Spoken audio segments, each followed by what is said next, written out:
Marriage rates are near their lowest levels in history. Here's why. Now, this is an older article. Unfortunately, it's from May of 2014, so it's about 7 years old? Almost 7 years old. Wow. But I wanted to go through it and kind of look at its points. It'll kind of be interesting to see how things have changed given the rise of YouTube and people speaking out about why they're not getting married. Hello and welcome to The Ordeal. If you're new to my channel, I challenge all things woke. So the reason people are not getting married today is because of wokeness. Please like, comment, share, and subscribe. Watch the video to the very end. That is the number one thing that YouTube uses apparently to promote my videos, as far as I can tell. Maybe I'm wrong. If you have any better ideas, let me know in the comments. U.S. marriage rates have reached historic lows in recent years. Since 1970, when about 74 marriages happened annually for every 1,000 unmarried women, the marriage rate declined by nearly 60%, dropping to 31 marriages per 1,000 unmarried women in 2012. The National Center for Family and Marriage Research in Bowling Green State University found the descent is even more pronounced for millennials. In 1960, a little over two-thirds, 68%, of all 20-somethings were married. In 2008, just 26% were hitched, according to the Pew Research Center. So what's keeping people from tying the knot? Well, you know my take on this if you've been watching my channel, but let's see what they have to say here, and then I'll drop in my 2 cents as I see fit. The recession. The economic shock of the recession put marriage on the back burner for many young adults, according to the 2014 study from the Urban Institute. Okay, that's probably true to some degree. I know that my grandmother lived through the Great Depression, and she told me that people didn't get married in the Great Depression. They just didn't. They didn't feel like it was a good time to get married, so and less likely to get married in the Great Recession as well. Then they have some statistics here, showing that, hey, women at the age of 40 are less likely to be married, less likely to get married for the first time. Yeah, so that's understood. I mean, nobody wants to marry a 40-year-old woman, right?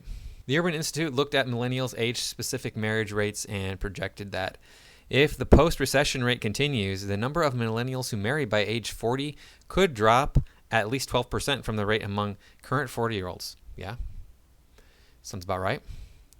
People don't want to get married anymore. There's reasons why. We'll see what they say.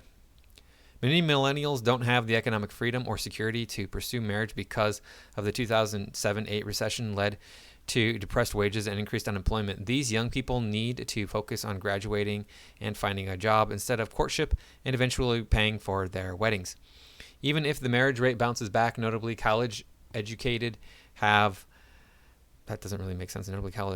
seen a slight increase since the recovery began. Fewer millennials will marry by age 40 than for any previous generation of Americans.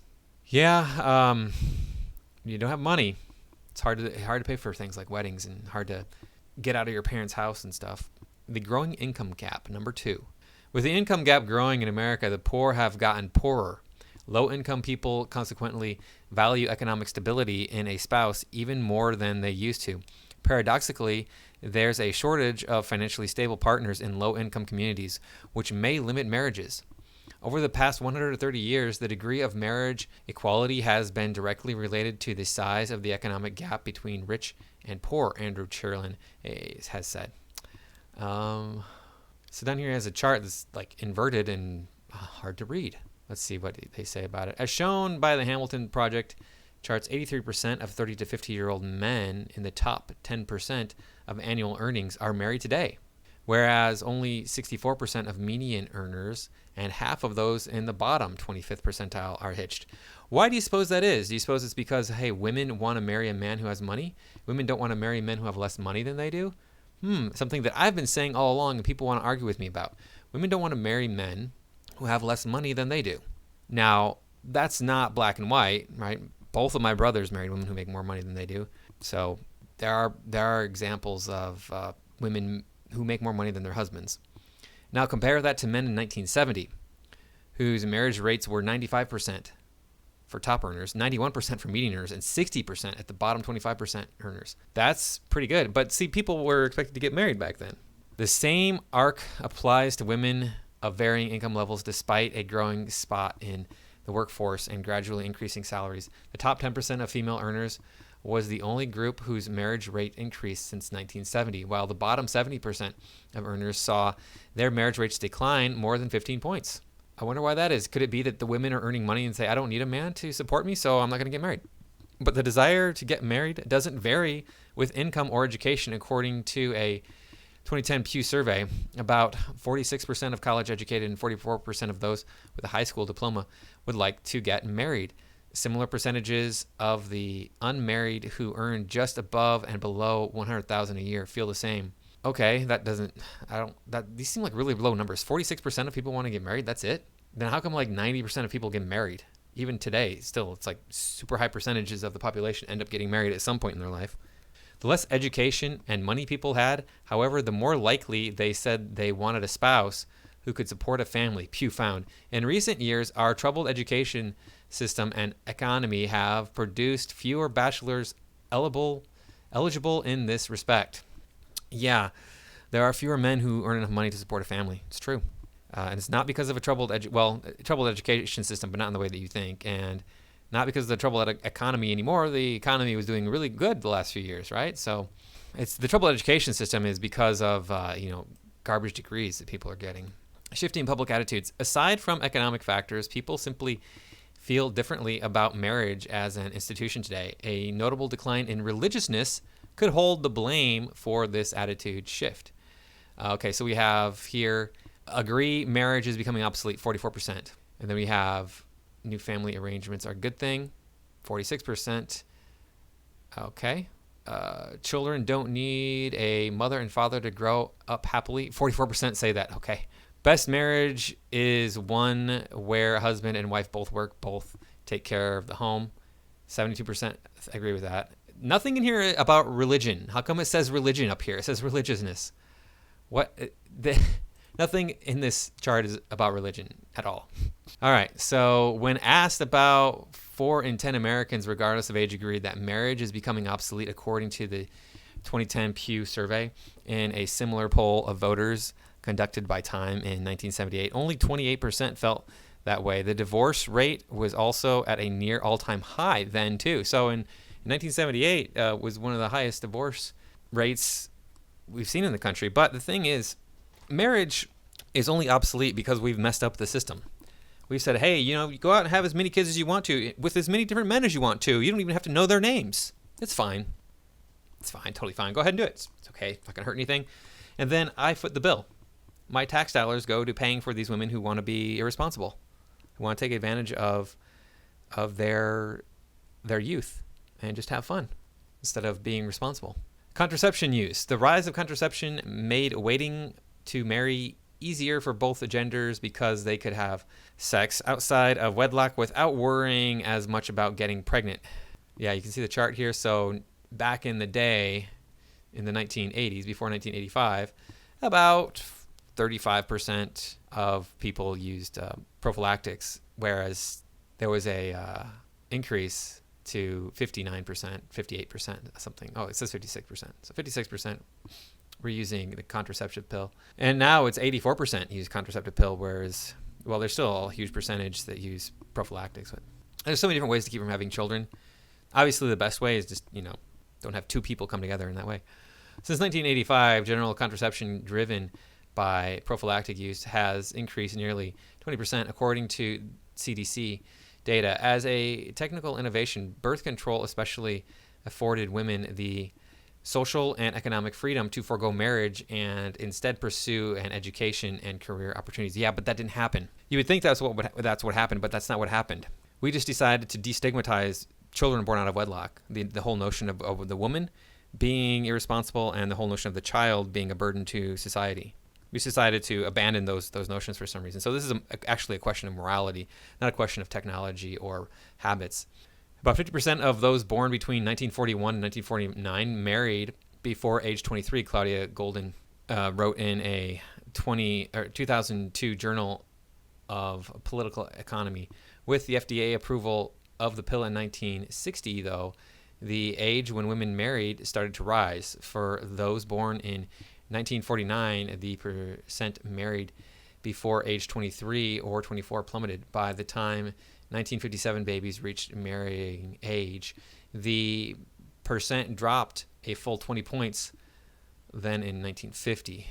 So you can see the power of the pill. Women in the workforce. Before 1970, more men than women acted as the breadwinners in marriage. As a consequence of that dynamic, some women may have used commitment as a tool for economic stability. But as women have gained spots in the workforce, they've attained the ability to financially support themselves, which has brought greater social and political freedoms. Yep, that's what's happened. So we can see here women on the rise, men are dropping down. In 2012, women composed about half of the labor force, up from 38% in 1970.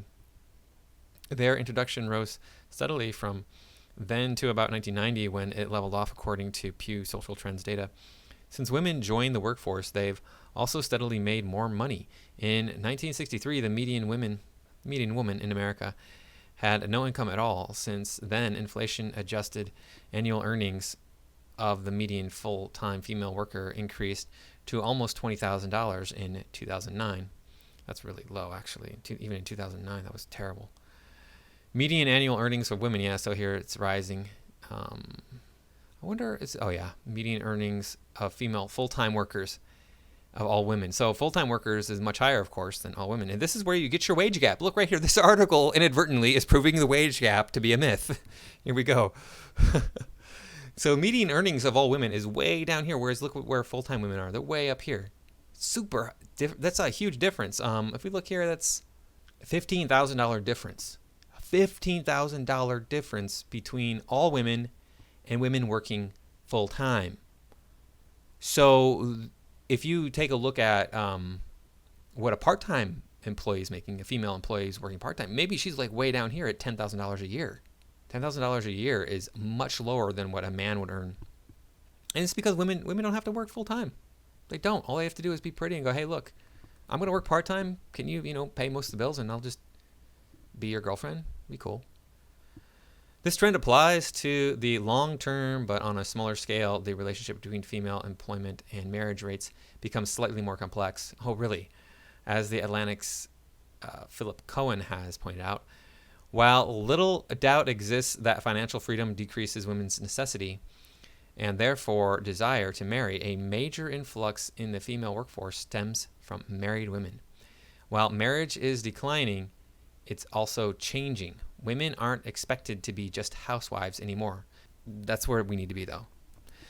So the real problem is morality, is a point of view of what you want out of your cultural dynamic. We don't stigmatize single mothers. We don't stigmatize premarital sex. We don't stigmatize illegitimate children. We don't stigmatize illegitimate children. These things were all stigmatized before for a reason, because it's a burden on our society for there to be a bunch of children who are born out of wedlock. And it was much worse. The farther you go back in history, the harder it is for a woman to be a single mother because of the type of labor required to maintain a standard of living that is acceptable to the children and the mother. It just comes down to, we don't stigmatize these things anymore. Like I said, the premarital sex, the children out of wedlock, and promiscuity. Now, it's a funny thing. You hear a lot of the guys who say similar things to me on the internet, talking about how, it used to be totally stigmatized. Nobody ever had sex before marriage, or very rarely, or whatever. It's not true. People frequently had sex outside of marriage all of the time. My father, he graduated high school in 1950. He used to sit around with his high school buddies, and they would talk about all the women that they had in high school. And it wasn't a one-upsmanship thing. It wasn't like, oh, look, well, I did her. Well, no, I did her. Well, I did. No. It was like, yeah, you remember that one girl? Oh, she was so hot. Yeah, she was so good in bed. Oh, yeah. Do you remember getting with this girl? Oh, yeah. She, you know what? We did it over here in this place. Oh, you know what? We went out. We would park over on this cliff, and it's like constant, all these just stories of the glory days when they were getting all these girls. So it was stigmatized, but it's not like it didn't happen. It happened a lot. It probably happened less than it does today, but it still happened a lot. But people were responsible enough to go, okay, we have to use something to keep me from getting pregnant, because that was a really big deal.